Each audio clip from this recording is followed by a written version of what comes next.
ಯಲಹಂಕ ರೈಲು ಮತ್ತು ಗಾಲಿ ಕಾರ್ಖಾನೆ 1994ರಲ್ಲಿ ಸನ್ಮಾನ್ಯ ಜಾಫರ್ ಶರೀಫ್ ಅವರ ಮಂತ್ರಿಗಳಾಗಿದ್ದಾಗ, ಶ್ರೀಮತಿ ಇಂದಿರಾ ಗಾಂಧಿಯವರು ಪ್ರೈಮ್ ಮಿನಿಸ್ಟರ್ ಆಗಿದ್ದಾಗ ಇದು ಮಾಡಿದ ಕಾರ್ಖಾನೆ. ಅದಾದಮೇಲೆ ಸಾಕಷ್ಟು ಎಕ್ಸ್ಪೆನ್ಷನ್ ಆಗಿದೆ. ಕಾರ್ಖಾನೆಯ ಗುಣಮಟ್ಟದಲ್ಲಿ ಬದಲಾವಣೆಗಳಾಗ್ತಾ ಇದೆ. ಹೋದ ವಾರ ನಮ್ಮ ಭಾರತ ಸರ್ಕಾರದ ನಮ್ಮೆಲ್ಲರ ನೆಚ್ಚಿನ ಪ್ರಧಾನಮಂತ್ರಿ ನರೇಂದ್ರ ಮೋದಿಯವರ ಅಚ್ಚುಮೆಚ್ಚಿನ ರೈಲ್ವೆ ಇಲಾಖೆ ದೇಶದ ಮೂಲೆ ಮೂಲೆಗಳಲ್ಲೂ ಕೂಡ ಸಾಮಾನ್ಯ ಪ್ರಯಾಣಿಕರನ್ನು ಕೊಂಡೊಯ್ಯೋದ್ರ ಮುಖೇನ ತಿಂಗಳಿಗೆ ಸುಮಾರು 7.5 ಕೋಟಿಗೂ ಮೇಲ್ಪಟ್ಟು ಜನ ಇದರೊಳಗೆ ಸಂಚಾರ ಮಾಡ್ತಾ ಇದ್ದಾರೆ. ಒಂದು ಸತ್ಯ, ನಾನು ಇದು 3ನೇ ಬಾರಿ ಈ ಕಾರ್ಖಾನೆಗೆ ಬರ್ತಾ ಇರೋದು. 2 ಬಾರಿ ಕಾರ್ಖಾನೆ ನೋಡಕ್ಕೆ ಬಂದಿದ್ದೆ, 3ನೇ ಬಾರಿಗೆ ನಾನು ಮಂತ್ರಿಯಾಗಿ ಬಂದಿದ್ದೇನೆ. ಅಧಿಕಾರಿಗಳ ಕಾರ್ಯವೈಖರಿ, ಅವರ ದಕ್ಷತೆ ಮತ್ತು ಕಮಿಟ್ಮೆಂಟ್ ಈ ಎಲ್ಲವನ್ನು ಕೂಡ ಸ್ವಲ್ಪ ದಿನ ನೋಡಿದ್ದೇನೆ. ಮತ್ತು ನಾನು ಇನ್ನೊಂದು 15-20 ದಿವಸದಲ್ಲಿ ಅರ್ಧ ದಿನ ಮಾಧ್ಯಮದವ್ರನ್ನೂ ಕೂಡ ಕರ್ಕೊಂಡು ನನ್ನ ಜೊತೆಲೇ ಸುತ್ತಾಡಿಸ್ತೀನಿ. ನಾನು ಜೊತೆಲೇ ನಿಮ್ಮನ್ನೆಲ್ಲ ಇವತ್ತು ನಾನು ದಯವಿಟ್ಟು ಅನ್ಯತಾ ಭಾವಿಸ್ಕೊಳ್ಬೇಡಿ. ಭಾರತ ಸರ್ಕಾರ ಕೆಲವಾರು ಇಲಾಖೆಗಳ ಸೂಕ್ಷ್ಮತೆಯನ್ನು ಅರ್ಥ ಮಾಡ್ಕೊಂಡಿದ್ದಾರೆ. ರೈಲ್ವೆ ಇಲಾಖೆ nothing but a defence. Correct, nothing but a defence. ಡಿಫೆನ್ಸ್ನಲ್ಲಿ ಯಾವುದೋ ಒಂದು ಸಂದರ್ಭದಲ್ಲಿ ಮಾತ್ರ ಅವ್ರು ವಾರ್ ಫುಟ್ಗೆ ಹೋಗ್ತಾರೆ. ಆದರೆ ರೈಲ್ವೆ ಇಲಾಖೆ 24/7 they are quarrelled, they are struggled in throughout the world. In India 2014ರಿಂದ 2024 ಸನ್ಮಾನ್ಯ ನರೇಂದ್ರ ಮೋದಿಯವರ ನಾಯಕತ್ವದ ಸರ್ಕಾರ, ಸನ್ಮಾನ್ಯ ಅಶ್ವಿನ್ ವೈಷ್ಣವ್ ಅವರ ದೂರದೃಷ್ಟಿಯ ಚಿಂತನೆ, ನಾನು ಒಬ್ಬ ಕನ್ನಡಿಗನಾಗಿ ನನ್ನನ್ನು ರಾಜ್ಯ ಉಸ್ತುವಾರಿ ಮಂತ್ರಿ ಮಾಡಿದ ಭಾರತ ಸರ್ಕಾರದಲ್ಲಿ ಒಂದು ಹೆಮ್ಮೆಯಿಂದ ಹೇಳ್ಬೋದು, 2014ವರೆಗೂ 10,000 ಡಬ್ಲಿಂಗ್ ಆಗಿತ್ತು ಲೈನ್ಗಳು, ರೈಲ್ವೆ ಲೈನ್. ಇವತ್ತು 40,000 ಡಬ್ಲಿಂಗ್ ಲೈನ್ ಆಗಿದೆ. ಅವತ್ತು 23-24% ಎಲೆಕ್ಟ್ರಿಫಿಕೇಷನ್ ಆಗಿತ್ತು. ಇವತ್ತು 92% ಎಲೆಕ್ಟ್ರಿಫಿಕೇಷನ್ ಆಗಿದೆ. ಎಕ್ಸೆಪ್ಟ್ ಫಾರೆಸ್ಟ್ ಏರಿಯಾ, ಕೆಲವು ಕೊಂಕಣ ರೈಲ್ವೆ ಕೆಲವು ಕಡೆ ಬಿಟ್ಟರೆ ಆಗಿದೆ. ಇಷ್ಟೆಲ್ಲಕ್ಕೂ ಕೂಡ ಈ ರೈಲು ಗಾಲಿ ಅಚ್ಚು ಕಾರ್ಖಾನೆ ಒಂದು ಹೊಸ ಹಿಸ್ಟ್ರಿಯನ್ನು ಕ್ರಿಯೇಟ್ ಮಾಡಿದೆ. 2084ರಲ್ಲಿ 146 ಕೋಟಿನೋ 140 ಕೋಟಿಗೂ ಪ್ರಾರಂಭವಾದಂಥ ಈ ಕಾರ್ಖಾನೆ ಇವತ್ತು ಸಹಸ್ರಾರು ಕೋಟಿ ರೂಪಾಯಿಗಳ ಟರ್ನ್ ಓವರ್ ಮಾಡಿದೆ. ಇವತ್ತು 2014 ಹಿಂದೆ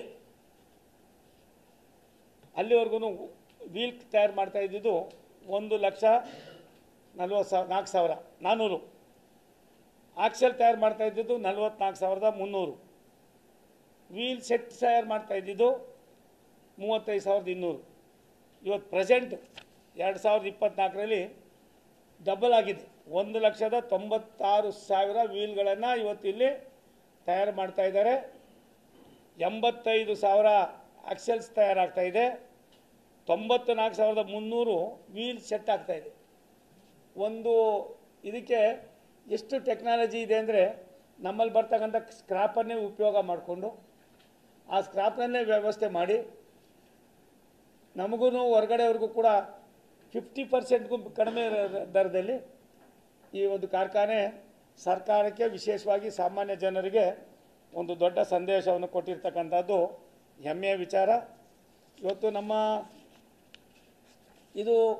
ಈ ಕಾರ್ಖಾನೆ ನಡೀತಾ ಇರೋದು ಹಣ ಸಂಪಾದನೆ ಮಾಡೋಕ್ಕಲ್ಲ, ಸರ್ವಿಸ್ ಮೋಟೋಗೋಸ್ಕರ. I am correct madam? Service ಮೋಟೋಗೋಸ್ಕರ ಜನರ ಜೊತೆಯಲ್ಲಿ ನಿಕಟವಾದ ಸಂಪರ್ಕ ಇಟ್ಕೊಂಡು ಭಾರತ ಸರ್ಕಾರ ಸನ್ಮಾನ್ಯ ನರೇಂದ್ರ ಮೋದಿಯವರ ಆಡಳಿತದಲ್ಲಿ ಇವತ್ತು ಕೆಲಸವನ್ನು ಮಾಡ್ತಾಯಿದ್ದೀವಿ. ಸುಮಾರು 4,000 ವಂದೇ ಭಾರತ್ ರೈಲಿಗೆ ಈಗಾಗಲೇ ನಾವು ಮೆಟೀರಿಯಲ್ಸನ್ನು ಕೊಟ್ಟಿದ್ದೀವಿ. ಮೆಟ್ರೋ ಕೊಡ್ತಾ ಇದ್ದೀವಿ. ಮತ್ತು ಬೇರೆ ಬೇರೆಗೂ ಕೂಡ ನಾವು ಇವತ್ತು ನಮ್ಮಿಂದ ಈ ಒಂದು ವೀಲ್ ಆ್ಯಂಡ್ ಆಕ್ಸೆಲ್ನಿಂದ ಹೋಗ್ತಾ ಇದೆ.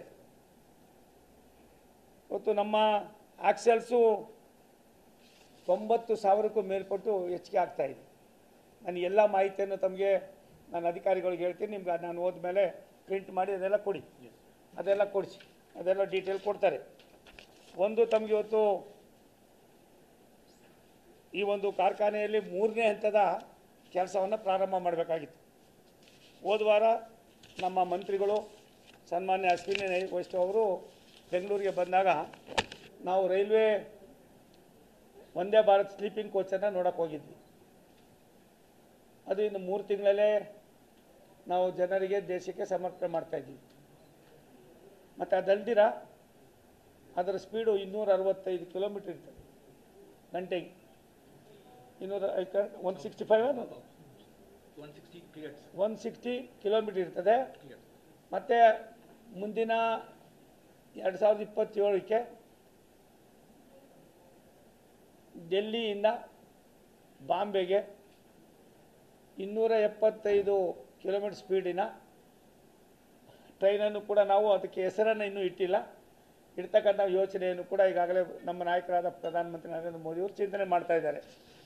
ನಮ್ಮ ಉದ್ದೇಶ ಇಷ್ಟೇ, ಇವತ್ತೇನು ನಾವು ಈ ಕಾರ್ಖಾನೆ ಇನ್ನೂ ಹೆಚ್ಚಿನ ಮಟ್ಟದಲ್ಲಿ ಬೆಳಿಬೇಕು.